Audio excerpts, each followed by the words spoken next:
रूस ने नाटो पर ड्रोन बमों से भयानक हमला किया।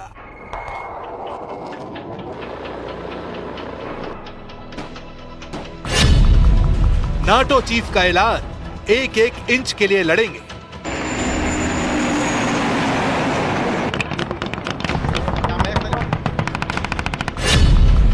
पुतिन की धमकी, पूरा यूरोप बना यूक्रेन।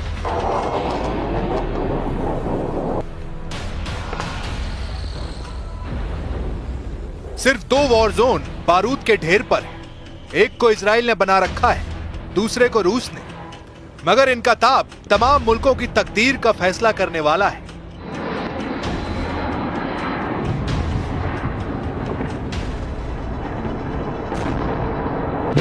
कि बारूद की जगह अब एटमी हथियारों के इस्तेमाल का सिग्नल मिलने लगा है।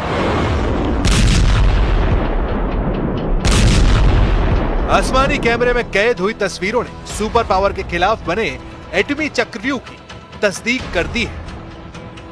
यह सैटेलाइट तस्वीर पेंटागन में 100 दफा देखी गई है। ट्रंप ने भी इन तस्वीरों की डिटेल मांगी है, क्योंकि अमेरिका के लिए यह तीसरा एटमी खतरा बताया जा रहा है। ईरान रूस के बाद अमेरिका को सबसे कट्टर दुश्मन परमाणु प्रलय की टेंशन दी है।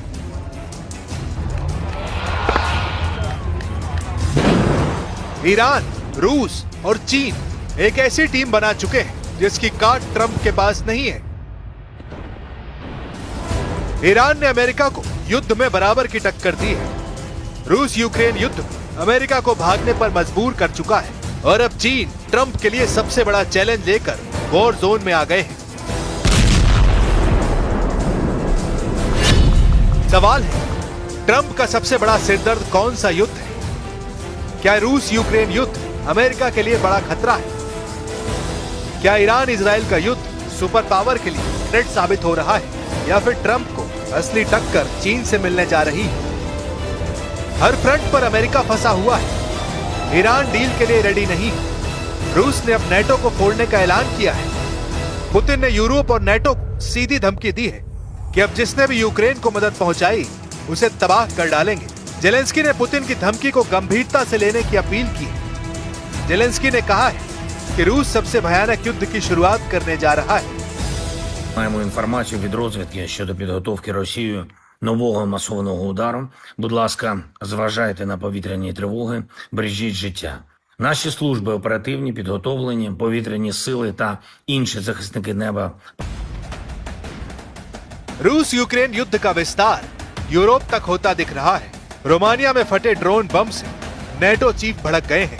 नेटो से पुतिन के टकराव का एपिसोड देखने से पहले चलते हैं चीन के उस बंजर बियाबान में, जहां की सैटेलाइट तस्वीरों ने सुपर पावर की धड़कनें बढ़ा दी हैं।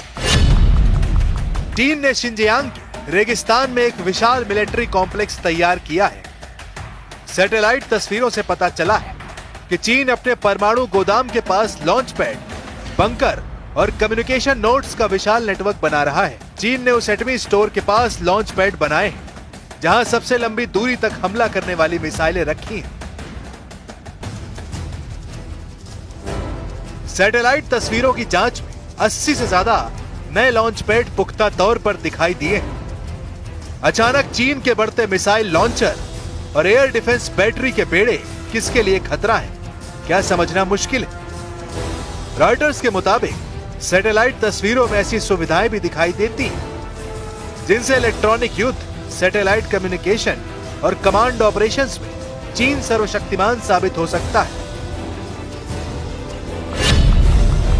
ड्रैगन का रेगिस्तान में बना ये इंफ्रास्ट्रक्चर 8 भुजाओं वाले 2 ढांचे पर आधारित है। इन्हें पिछले 6 साल में पूर्वी शिनजियांग प्रांत में बनाया गया है। दोनों ढांचे हामी परमाणु भंडार क्षेत्रों के दक्षिण पश्चिम क्षेत्र में मौजूद है। इनमें से एक लगभग 140 किलोमीटर दूर है, वहीं दूसरा लगभग 230 किलोमीटर दूर है। इन ढांचों में सैनिकों के रहने की जगह, बड़े बड़े सैन्य वाहनों की रखने की व्यवस्था भी, यहाँ हवाई अड्डा और रेल लाइनें भी हैं, जो इन ढांचों को हामी के परमाणु भंडार से जोड़ती है। चीन ने ताइवान को कब्जे में लेने की धमकी हाल ही में दी है। ट्रंप की चाइना विजिट में भी जिनपिंग ने ताइवान पर उनसे अमेरिका के स्टैंड में बदलाव की मांग की थी, लेकिन ट्रंप ताइवान को चीन के हवाले करने के लिए तैयार नहीं है। क्योंकि ताइवान एशियाई प्रशांत में शक्ति संतुलन के काम आता है। इसलिए चीन अपनी एटमी पावर से अमेरिका को अलर्ट कर रहा है, क्योंकि चीन सागर में युद्ध भड़का तो अमेरिका दखल देगा। ऐसे में ड्रैगन अपनी एटमी पॉलिसी भी बदलने पर विचार कर सकता है। हालांकि फिलहाल चीन वेट एंड वॉच कर रहा है, क्योंकि ईरान और रूस उसका आधा काम कर रहे हैं। रूस पर यूरोपीय देशों पर हमले के आरोप लगने लगे हैं। रोमानिया में ड्रोन बम धमाकों से नेटो फोर्स बौखला गई।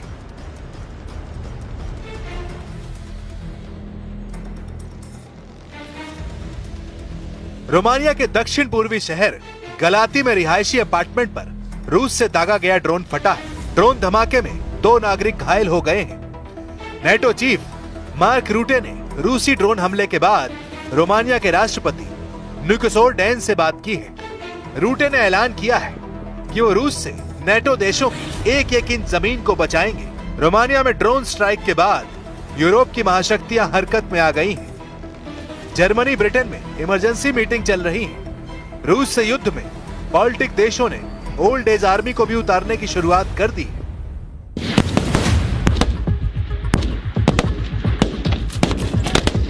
पुतिन को रोकने के लिए अब नेटो को बुजुर्गों की फौज उतारनी पड़ रही। यह है पूर्वी यूरोप में रोमानिया, और यहाँ प्रहोव की एक फायरिंग रेंज में पुतिन को रोकने की तैयारी चल रही है। एक सैनिक को गौर से देखिए। नेटो की दीवार बनने के लिए रोमानिया में अब बूढ़ों को उतार दिया गया है। पुतिन के युद्ध को काबू में करने के लिए रोमानिया की फौज हैरान कर रही है। पुतिन की सेना को रोकने वालों में यह है 55 साल के होरिया एक व्यापारी है। यह है फाचू योनत्स, उम्र 44 वर्ष, बैंक में काम करते हैं। यह है 51 साल की कॉन्स्टेंटिन मार्शल, एक अर्थशास्त्री है।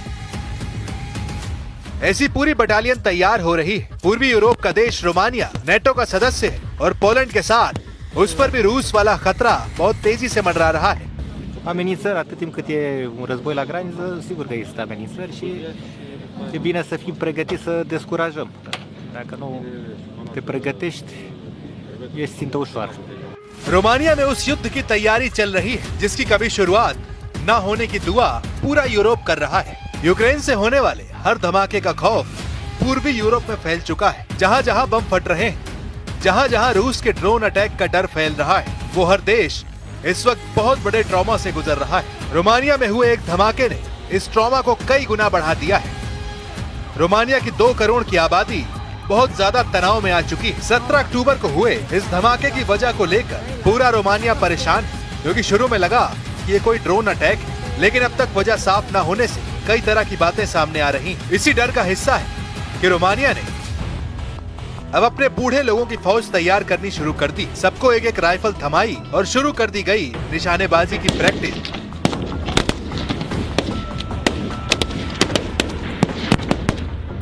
20 ceva de ani a fost ultima oară când am tras. Când ați făcut arma asta?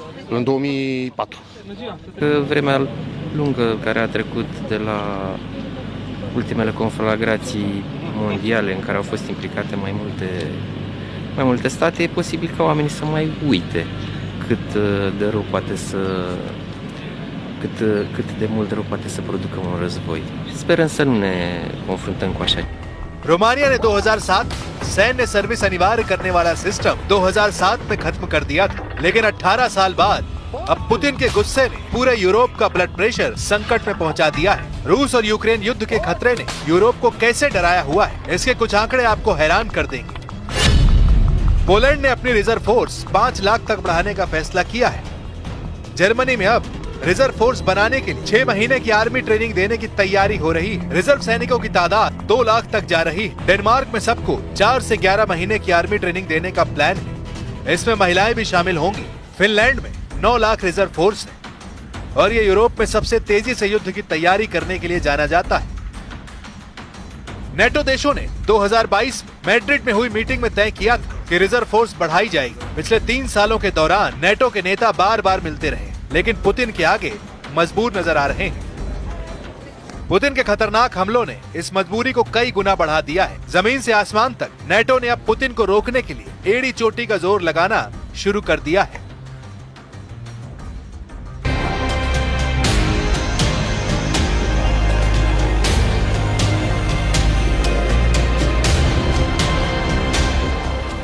NATO के जेट अब पुतिन को डराने की लगातार कोशिश कर रहे हैं। नेटो के फाइटर जेट रूस को उसकी हद बताना चाहते हैं। ये फाइटर जेट दावा कर रहे हैं कि नेटो के आसमान में पुतिन की घुसपैठ का मतलब होगा तीसरा विश्व युद्ध। नेटो सोच रहा है कि पुतिन घबरा जाएंगे। नेटो के दिलो दिमाग पर सिर्फ और सिर्फ पुतिन को बैकफुट पर रखने का जुनून। लेकिन क्या इन पैतरों से यूरोप की सरहद से दूर रहेंगे पुतिन? क्योंकि रूस के बॉर्डर पर गूंज रही नेटो के विमानों की गड़गड़ाहट अब मॉस्को तक गूंज रही है। नेटो की एयरफोर्स बता रही कि वो पुतिन की चौखट पर पहुंच चुकी और अब रूस की खैर नहीं।